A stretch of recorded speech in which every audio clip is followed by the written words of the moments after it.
Hello everyone, my name is SuperCacti and welcome back to another LEGO tank review. Today I've got the TOG-2, as you can quite clearly see. This is my newest set, and together with the Char2C, it's sort of become a trend of mine to make very large, super heavy tanks. Well, it is what it is. I really like making these sets.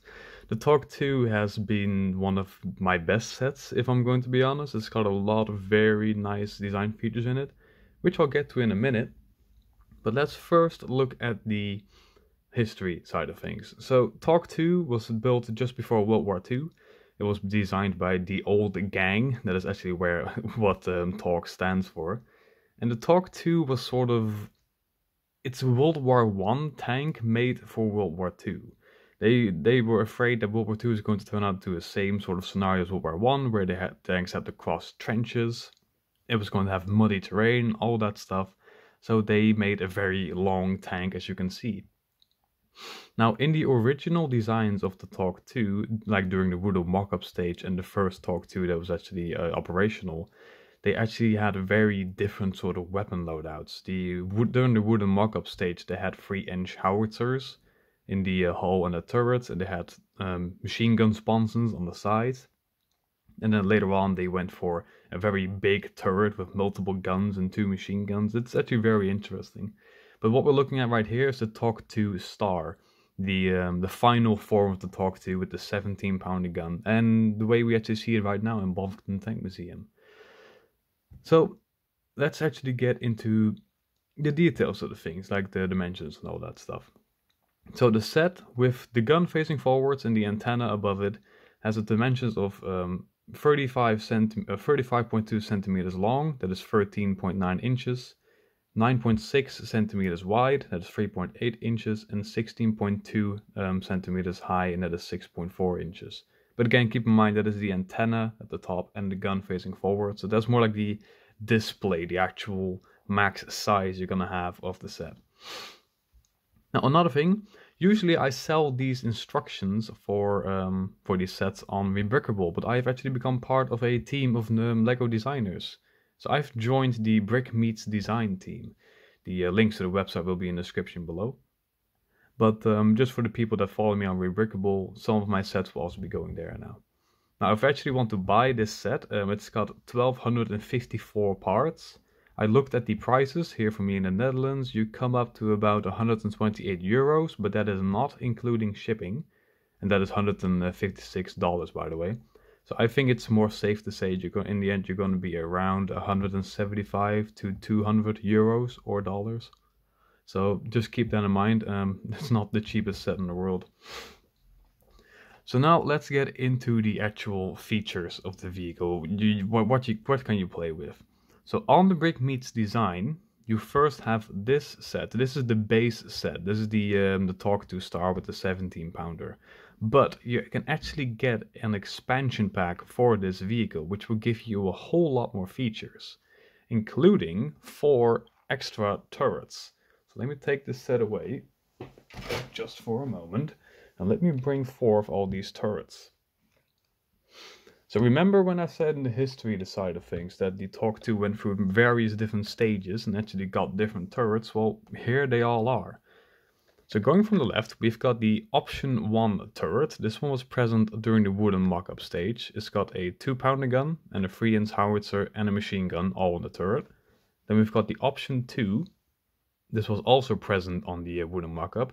This one has a, I'm doing this out of the top of my head, a 57mm gun. I forgot how many pounders that was, 6 pounders if I'm correct, and a machine gun.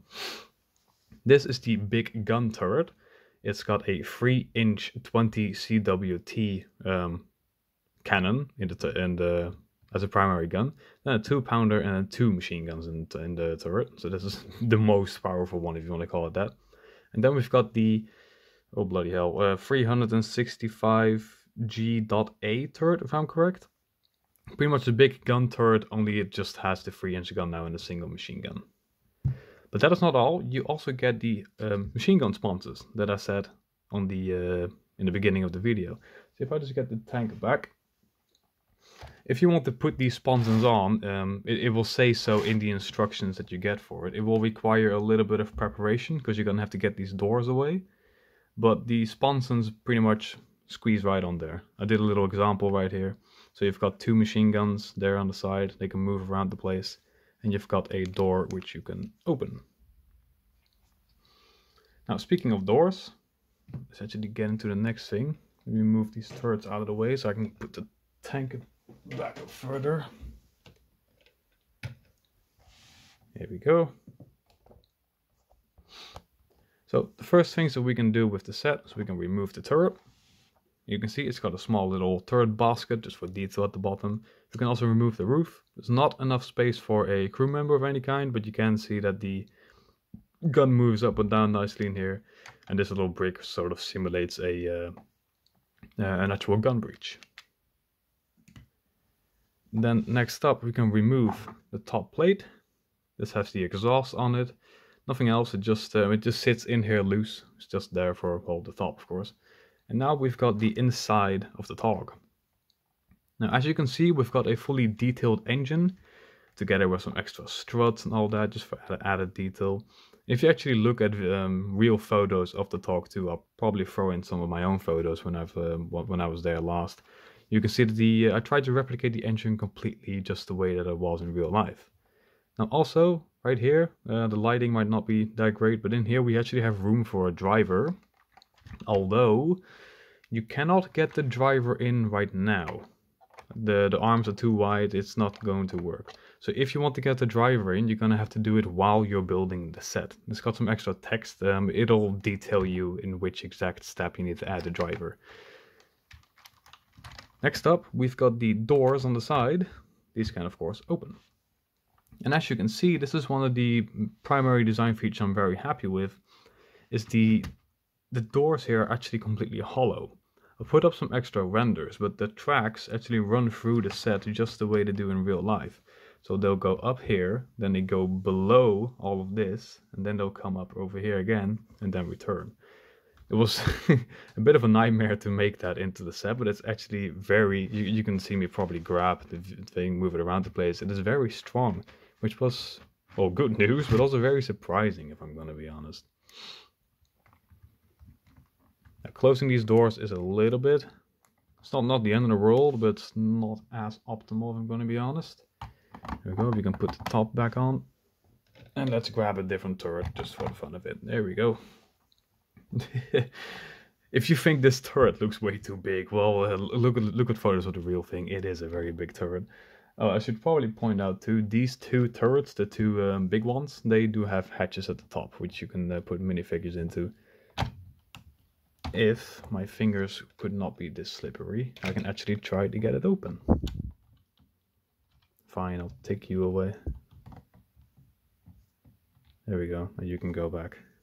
And now we can get a minifigure in here. This turret, the original 17-pound one, does also have hatches, but they are not actually hollow. So if you want to get a minifigure in here, you're gonna have to put some extra plates in there and then remove the legs of the minifigure. But if you go for these big turrets, you can just put them in completely like that. Now in the meantime, I did, this is probably the only weakness of the set, is this frontal slope. It likes to come off, but honestly, as long as you grab it over here and not at the front, that piece will pretty much never come off. I don't think, well, I can try to get this piece back in right here on the video, but if it takes too long, I'll probably just cut it out.